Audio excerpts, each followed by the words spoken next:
Hi guys, and welcome to a very rainy Manchester. That's why I'm in this car park right now, keeping out of the rain. I've come to Manchester today to do a couple of shoots, and I thought I'd bring you behind the scenes.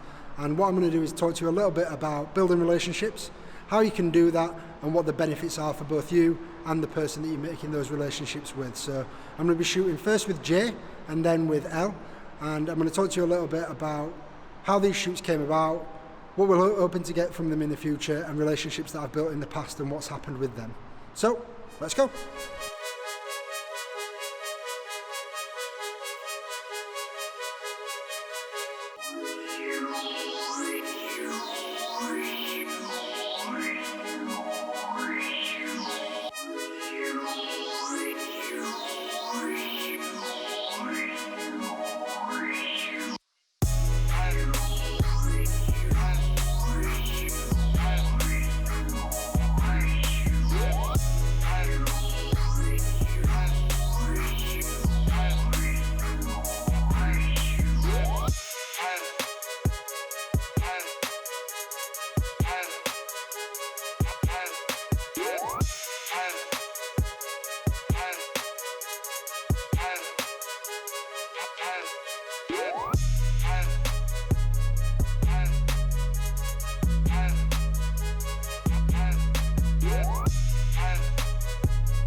So back home now, and it's actually the following day because yesterday when I got back I couldn't film anything because it was absolutely battering it down.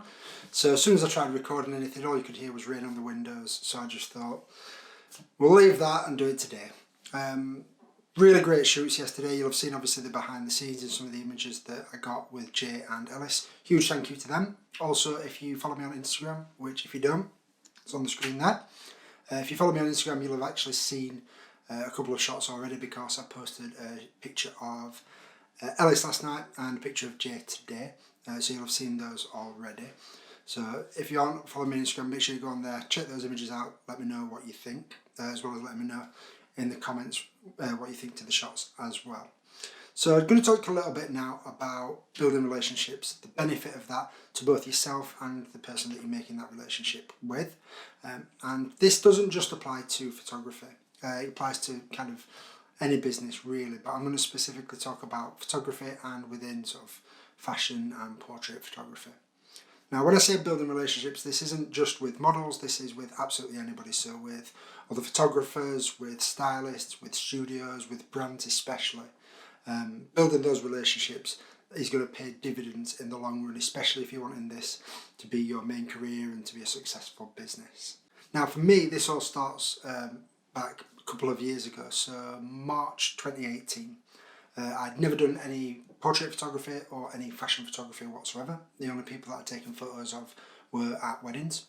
And a friend of mine came and asked me, just as a favour, last minute, if I could just spend half an hour taking some shots of him in some clothing that he'd had sent by a brand. I had nothing else to do that night, so I thought, why not do that? Went and took those photos, thought nothing more of it. And then about 4 or 5 days later, Callum messaged me on Instagram and asked if he could ring me. So Callum Izzard, Callum Weekender, however you may know him. And he asked for my number, gave him my number, he gave me a call, and he just said that he liked the shots that I'd done and asked if I was free to do a test shoot the following week. Now, at that point, I think Callum had about 25,000 followers, not the 600,000 that he's got now. But I could quite easily have just said, no, I'm not that interested. I've not done this before. I'm not that bothered about doing it. I could have just left it. But I didn't. I just thought, why not? There's nothing to be lost from it.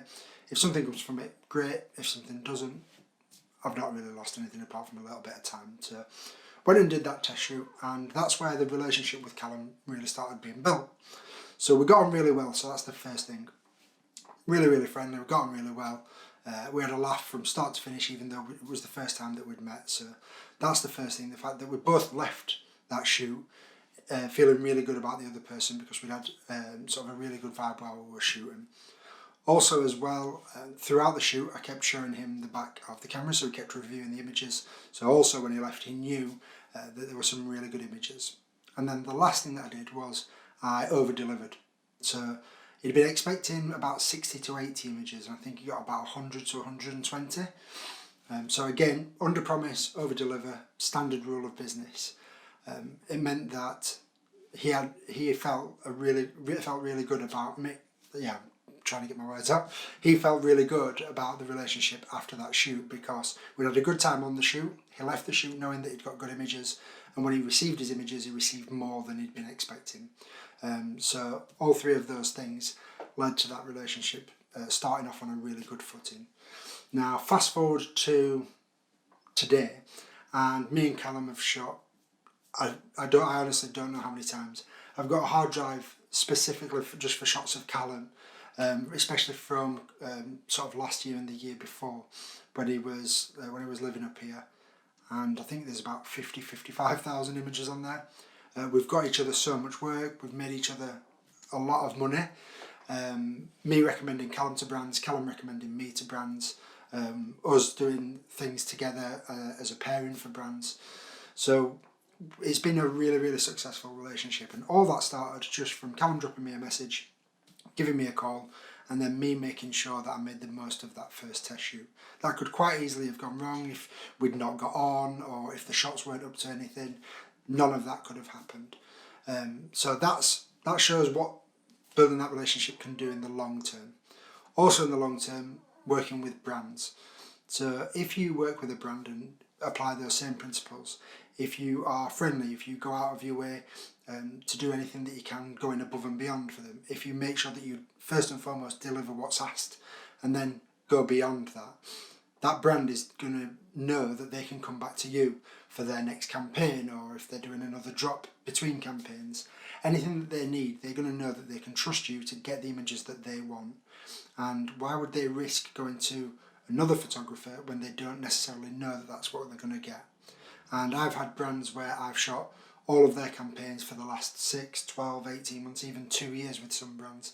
And there are brands that I know will not go anywhere else for their photography. I've had brands that have changed campaign dates so that they match my schedule, where they could quite easily have just got another photographer in, but they've actually moved things around for me, and that's purely because of those relationships that have been built up.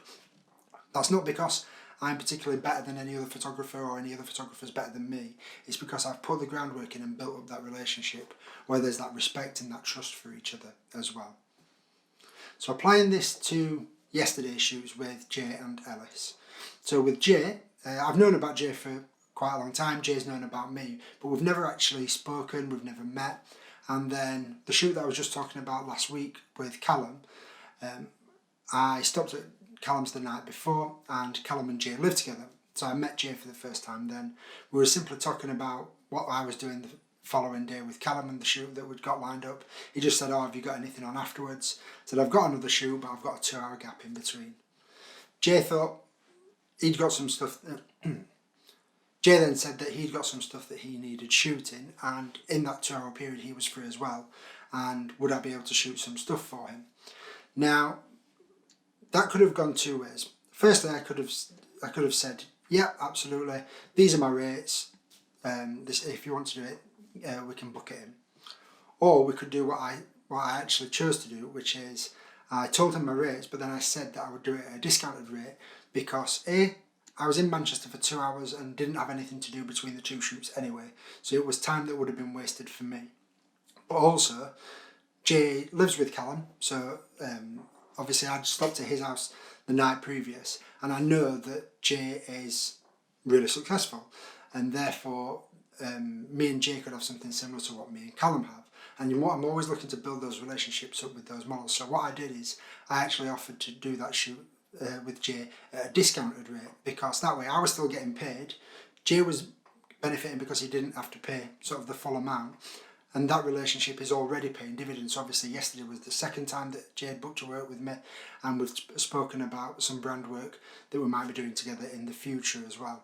And again, we got on really well. We got on when I stopped over, we got on the shoot. You can see yesterday that we got on during the shoot as well. And again, that's another relationship that may well pay dividends for both me and Jay down the line as well. If it doesn't, not a problem whatsoever. It's just going to be another model that I can work with if I need to, that I can recommend to brands. He can recommend me to brands. But also, if I'm just stopping at Callum's, we've just got that friendly relationship as well. It doesn't have to just be about work. So with Ellis it was slightly different. As I mentioned, it was the first time that I'd shot with Ellis. So we have spoken before through Instagram, and we have been trying to plan a shoot, but it's just taken us a while to get around to it. And again, because it's the first time that I've shot with Ellis, wanting to make that good impression, wanting to make sure that we get really, really good shots so that we both feel good about working with each other afterwards, moving forwards. So I'll be another photographer that Ellis knows that she can work with, Ellis another model that I know that I can work with. And the way that I went around doing this yesterday was, first and foremost, I made sure that we'd got locations and outfits planned, and kind of got a mood board together. Ellis had got a Pinterest board put together with a few ideas on there, and we used that, plus I actually took a few pieces myself so that we could put some outfits together and really make it into a collaboration where we sort of both put effort in and we both got the benefits out of that. So Ellis now knows that when it does come to doing a shoot, I'm more than happy to have that input in terms of the styling and the locations and just the general sort of aesthetic of the shoot. And the exact same with her as well. She came with some fantastic ideas. What I also did is, again, what I mentioned about what I do in all of my shoots, which is as the shoot's going along, review the images with the model, make sure that they're happy with them, see if there's anything that they want to try out, anything they want to do differently, anything they want to redo. But also as well, Ellis does quite a lot of video stuff, so she's got a YouTube channel, she's got a TikTok, all the links will be down below. And so what I did as well is to go again that one step further and just deliver that little bit more. As well as doing the photos, I did some videos, so some that you'll already have seen. I did some video, I did it in both landscape and portrait, and again it's just going that little bit further and just delivering that little bit more when it comes to making that good impression. So again, we both came out of the shoot yesterday really happy with what we'd created, really happy about how we'd worked together, and really happy to work with each other again moving forwards. And it's these kind of things that you don't necessarily think about at the time, but if I'll put my teeth back in. If that's the way that you work, where you're always wanting to go that extra mile, deliver that little bit more, make sure that you provide sort of that personal service, that will really make you stand out above anybody else, because not everybody does this. I was quite naive at the first and thought that everybody will always be wanting to do the absolute best that they can, but a lot of people will simply turn up to a shoot, leave, deliver the images, and that's the end of it. And that's both with models, with photographers, with stylists, with brands, absolutely. But as you get more and more experience, you will notice those that put that extra effort in, and you'll notice that you'll see the same people working together quite often, and that will be because they've built up that relationship. And as I mentioned before, it's not necessarily just about money or about success or about repeat work, but if you get a reputation as somebody that goes above and beyond, Word of mouth is a fantastic marketing tool, and that will go further than any sponsored adverts or anything like that can. If people hear that you're really good to work with, that you go the extra mile, that you always make sure that you over deliver, you're going to be getting a lot of requests for work. So it's definitely something to bear in mind. If you've got any recommendations on how you can build relationships, or any experience of good or bad relationships that you've built up within the industry, let me know in the comments down below. As I mentioned, Jay and Alyssa's details are all in the description down below. If you've not followed me on Instagram either, that link's down below as well. If you have enjoyed this video, please consider subscribing. Make sure you hit that like button as well. And as always, I'll see you in the next video.